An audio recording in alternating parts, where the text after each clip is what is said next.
Good morning to all of you. तो हमने पिछली क्लासेस में आर्टिकल नंबर 107 तक कंप्लीट कर लिया था और समझ लिया था चीजों को, और उसके आगे के चीज को आज हम देखेंगे, समझेंगे और जानेंगे।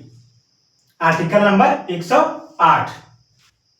तो हम क्लास स्टार्ट करने से पहले एक बार हम रिकॉल कर लेते हैं कि पिछले अभी तक हमने पॉलिटी में क्या क्या चीजें कवर कर लिया, सीख लिया है।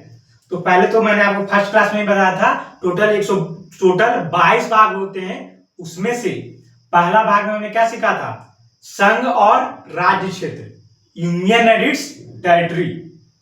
और भाग 2 में क्या था? सिटीजनशिप, नागरिकता, जो भी हमने पूरी तरीके से समझ लिया था। और भाग 3 जो हमारे मूल अधिकारों का वर्णन किया गया था, उसमें हमने देखा था भाग 3 में फंडामेंटल राइट और मूल अधिकार। और भाग 4 क्या था? राज्य के नीति निर्देशक तत्व। तो ये चारों भाग हम लोग पूरी तरीके से कंप्लीट कर लिया था, समझ लिया था और सीख लिया था। तो हम भाग 5 आज कंटिन्यू करेंगे, जो क्या है? संघ द यूनियन, जो कि कहां से कहां आर्टिकल तक है? तो 52 से लेकर के 151 आर्टिकल तक चर्चा किया गया है भाग नंबर 5 में। तो आज हम क्लास स्टार्ट करते हैं। आर्टिकल नंबर 108 को जानते हैं और समझते हैं कि आर्टिकल नंबर 108 क्या करता है। तो पहले नंबर आर्टिकल नंबर 108 में किसकी चर्चा किया गया है?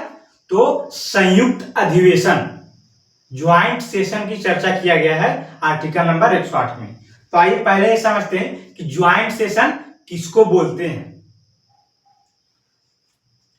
तो इसको हम समझते हैं, जैसे कि कोई विधेयक पास करना होता है हमें संसद में, तो क्या से होता है? पहले तो उसको लोकसभा में पास किया जाता है, फिर वो बिल राज्यसभा में जाता है, फिर वहां पर पास होता है। तो क्या लोकसभा राज्यसभा में पास होने के बाद वो बिल कानून बन जाता है? बिल्कुल भी नहीं। उसके बाद राष्ट्रपति उस पर सिग्नेचर करते हैं। उसके बाद वो बिल क्या बन जाता है? एक्ट बन जाता है, जिसको हम क्या बोलते हैं? कानून। तो इस प्रकार से होता है, एक बिल पास होता है। लेकिन कई बार ऐसा होता है कि बिल तो लोकसभा पास कर देती है, लेकिन राज्यसभा बिल पास करने से मना कर देती है, इनकार कर देती है। उस समय में राष्ट्रपति क्या करते हैं कि राष्ट्रपति सेंट्रल हॉल में लोकसभा के जितने सदस्य हैं और राज्यसभा के जितने सदस्य हैं, सभी को सेंट्रल हॉल में बुलाते हैं और वहां पर बिल को पास कराया जाता है, जिसको बोलते हैं ज्वाइंट सेशन। जिसकी अध्यक्षता कौन करते हैं? तो लोकसभा के अध्यक्ष उसकी अध्यक्षता करते हैं। तो समझ आएगा आपको ज्वाइंट सेशन किसको बोलते हैं? यह ज्वाइंट सेशन। तो आइए आगे बढ़ते हैं इस आर्टिकल में। तो ये जो ज्वाइंट सेशन है, ये कहां से लाया गया है? तो ये ऑस्ट्रेलिया से लाया गया है। ये चीज आपको ध्यान में रखना है। और आगे बढ़ते हैं, आगे की चीजों को देखते हैं। आगे कहता है कि तीन परिस्थिति में संयुक्त अधिवेशन बुलाया जाता है। तो आइए जानते हैं कि कौन कौन से कंडीशन है कब संयुक्त अधिवेशन लाया जाता है। तो पहला कंडीशन तो ये कहता है कि विधेयक पास करने से मना कर दे।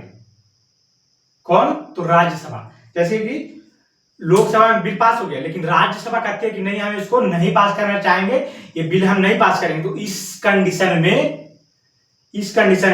राष्ट्रपति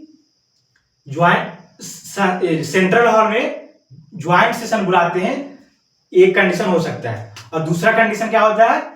सुझाव मानने से मना कर दे। कौन? तो राज्यसभा लोकसभा का सुझाव न माने, इस कंडीशन में भी राष्ट्रपति ज्वाइंट सेशन बुला लेते हैं। और तीसरा कंडीशन कहता है कि 6 महीने से ज्यादा विधेयक को अटका दे। राज्यसभा जब 6 महीने से ज्यादा विधेयक को अटका देती है, तो इस कंडीशन में भी राष्ट्रपति ज्वाइंट सेशन बुला देते हैं। तो उम्मीद है आपको तीनों कंडीशन याद हो गया होगा, समझ में आ गया होगा कि कब संयुक्त अधिवेशन बुलाया जाता है। कब बुलाया जाता है तो हमें जान लिया, लेकिन क्या अभी तक, यहां पर एक सवाल बन सकता है कि क्या अभी तक संसद में सेंट्रल हॉल में संयुक्त अधिवेशन बुलाया गया है? तो इसका जवाब है बिल्कुल हाँ। ये 3 बार ऐसा हो चुका है कि संयुक्त अधिवेशन संसद में बुलाया गया है। अब तक 3 बार बुलाया गया है। पहली बार कब बुलाया गया था? जब दहेज उन्मूलन हो रहा था, दहेज उन्मूलन के लिए बुलाया गया था 1961 में। और दूसरी बार बैंकिंग सुधार के लिए बुलाया गया था 1978 में। और तीसरी बार आतंकवाद कोटा के लिए बुलाया गया था 2002 में। अब तक 3 बार ज्वाइंट सेशन बुलाया गया है और तीनों बार अटल बिहारी वाजपेयी उसमें मौजूद थे। तो आगे बढ़ते हैं और आगे की चीजों को समझते हैं। तीनों कंडीशन आपको समझ में आ गया होगा और जो मैंने आपको बताया याद हो गया कब कब बुलाया गया था। एक कॉन्सेप्ट और है, उसको हम समझते हैं और जानते हैं। तीसरा कॉन्सेप्ट कहता है कि विधेयक जो होती है वो लोकसभा के इच्छानुसार पारित होता है। किसके इच्छानुसार पारित होता है विधेयक? तो लोकसभा के इच्छानुसार पारित होता है। मैं ऐसा क्यों कह रहा हूं उस चीज को आप समझिएगा कि राज्यसभा के इच्छानुसार पारित क्यों नहीं होता है, लोकसभा के इच्छानुसार ही पारित क्यों नहीं किया जाता है? क्योंकि लोकसभा के पास बल ज्यादा होती है राज्यसभा से। वो कैसे होती है वो मैं आपको भी समझाता हूं कि कैसे लोकसभा के पास ज्यादा पावर होती है। तो पहला नंबर तो आपको मैं एक एग्जांपल से यहां समझाता हूं। जैसे कि लोकसभा में टोटल कितने सीटें हैं? 545 कुल सीटें हैं और राज्यसभा में 245। ये आपको याद है? तो यहां पर संयुक्त मत कितना हुआ? टोटल सीट कितना हुआ? टोटल 545 प्लस 245 कीजिए, कितना हो जाता है? 790। 790 क्या हुआ? कुल मत हो गया 790। जब ज्वाइंट सेशन बुलाया जाएगा तब संयुक्त मत कितना हुआ? 790। और इसको 2 से डिवाइड कर दीजिए आप बहुमत पाने के लिए। 790 को 2 से डिवाइड कीजिएगा तो संयुक्त बहुमत कितना बनता है? 395।